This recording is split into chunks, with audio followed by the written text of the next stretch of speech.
For many years, my wife and I had talked about doing the Rideau Canal system in Canada after spending numerous summers there vacationing along certain lakes. And we decided in June 2023 we wanted to plan a trip. And we began researching this last summer and found it hard to find information about the process entirely from U.S. side to Canada. So I just wanted to do an informative video for those thinking about boating to Canada from the U.S., specifically from New York State. We decided upon using Clayton, New York, due to the distance from Kingston, Ontario, being pretty much the starting point for the Rideau off of the St. Lawrence River, as well as being boater friendly and having a boat ramp and a possible storage location for our truck and trailer, since we trailer our mini tug, mini trawler wherever we go. And Clayton also have many amenities nearby. We decided to work with Bayside Marine for our boat launch, our truck and trailer storage, and an overnight transient slips for the beginning and the end of the trip. We spent a total of 9 days making the venture from starting in Clayton and eventually making our way to Westport and then across Narrows Lock and over to the Big Rideau, where we visited Colonel By Island, and then that was the furthest north we traveled, and then at that point we began our journey back. So I'm going to try to give you a day-by-day breakdown of where we were, where we traveled to, and then give you short video clips for each of those days. So here it goes.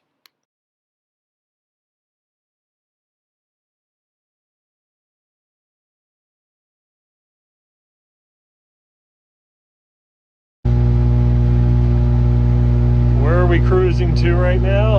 We are on our way to Kingston, Ontario. We are currently in Canadian waters. Left Clayton, New York at 7:50 a.m. this morning, and we are to be in Kingston around 10:45. Okay.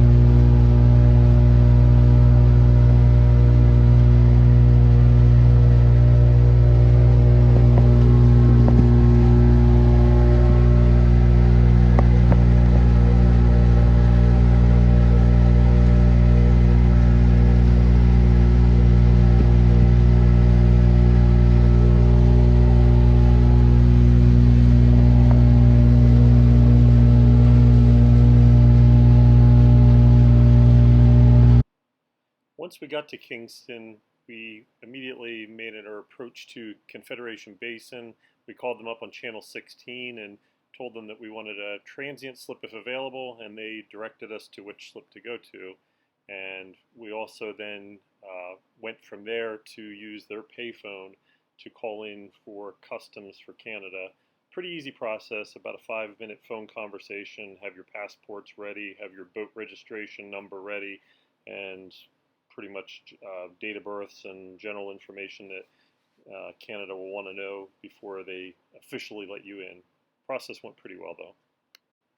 Once we got checked in with customs, we made our way over to Confederation Basin's marina headquarters and got signed up for a transient slip for the night, and they gave us the code for the washrooms and any other information we needed, and then we settled in for the first evening.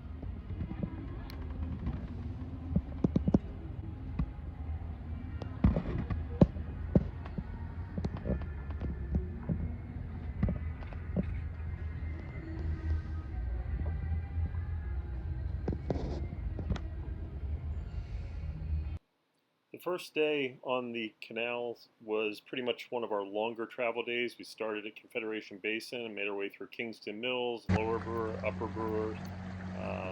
We took a side detour to Sealy's Bay to get some grocery items, and then we finished our trip by going to Jones Falls just in time for the last lockage of the night, and then settled in for Jones Falls for an evening.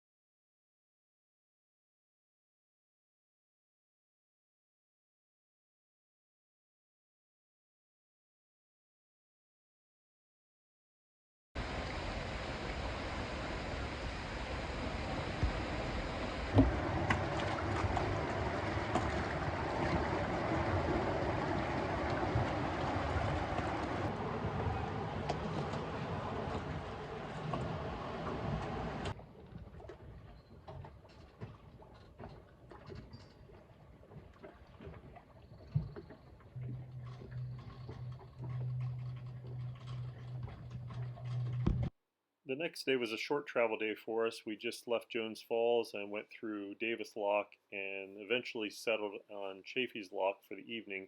But being an area we're pretty familiar with, we spent some time tooling around on some of the lakes that we missed going to, and we're glad to be back. So we took our time to get there, but then eventually got to Chaffeys and got docked there for the night and just took it easy.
Day 4 was another short travel day for us, another area we're very familiar with.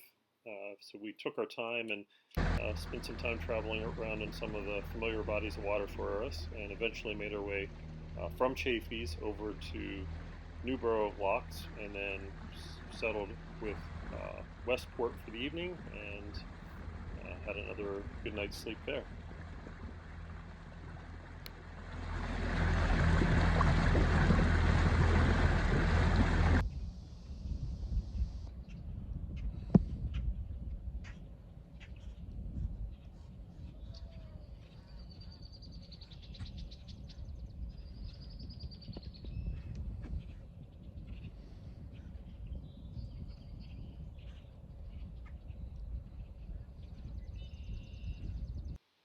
Day 5 was a busy one for us. We left Westport, went through Narrows Lock, went over to Colonel By Island, visited the island for a while. That was our first time there, and then made our way back through Narrows, went back to Westport for dinner, and then finally ventured back over to Newborough Locks and spent the night at Newboro.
Day 6 was another short travel day for us. We started at Newboro and went across, eventually making our way over across Newborough Lakes, Clear, Indian. So we got to Chaffeys, we stopped at Brown's Marine to pick up some supplies, and then spent some more time tooling around on the lakes in that area, a Pinnacon Lake that we really enjoy, and Sand Lake, and eventually made our way to Davis Lock for that evening.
you're not supposed to breathe in and drink it.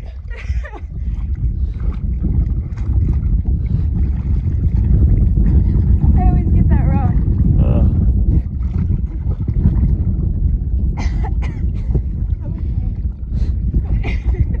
It does feel good though.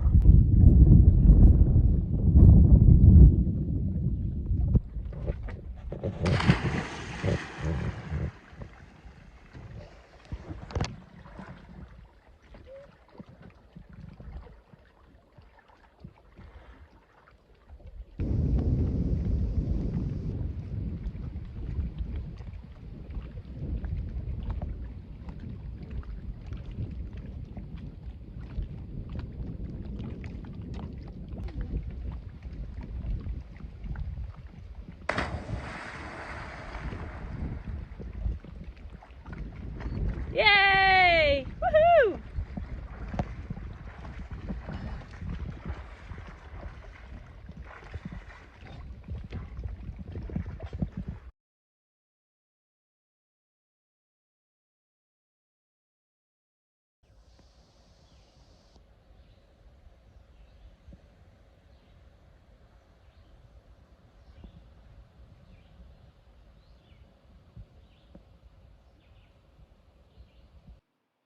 Day 7 was another short travel day for us. We began our day at Davis Lock and only traveled the 7.2 or so nautical miles to get to Jones Falls, where we would again spend a night.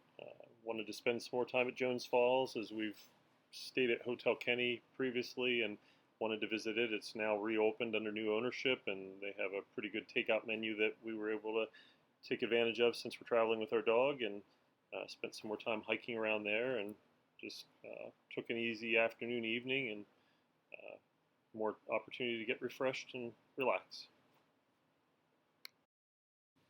Day 8 was a relatively long day. We traveled the whole way from Jones Falls down through upper, lower Brewers and to Kingston Mills, and just seemed to take a while, and we didn't stop to relax in too many places until we got to Kingston Mills, and then we settled in there for the evening.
Little did we know that in a few hours from now we were going to be devoured by mosquitoes that interrupted most of our sleep. So this may not be the best place to dock for the night. If you're concerned about mosquitoes and don't have good screens, which we have screens, but somehow they managed to get around all those.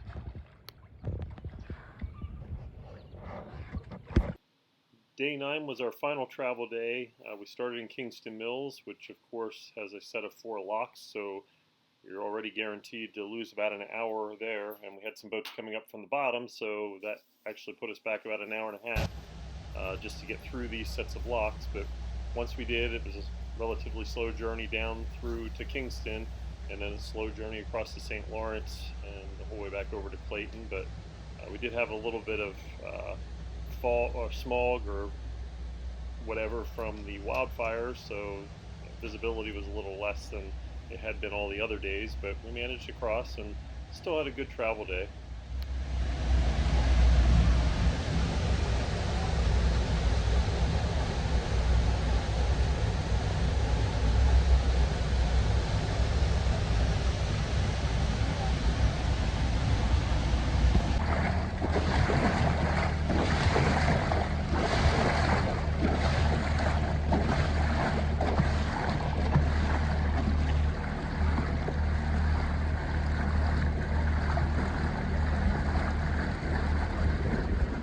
Once we got back to U.S. waters, we then were able to use the CBP Roam app, which made check-in with borders a breeze. We took care of that as we were coming into Clayton and got approval to return to the U.S., and that was our trip.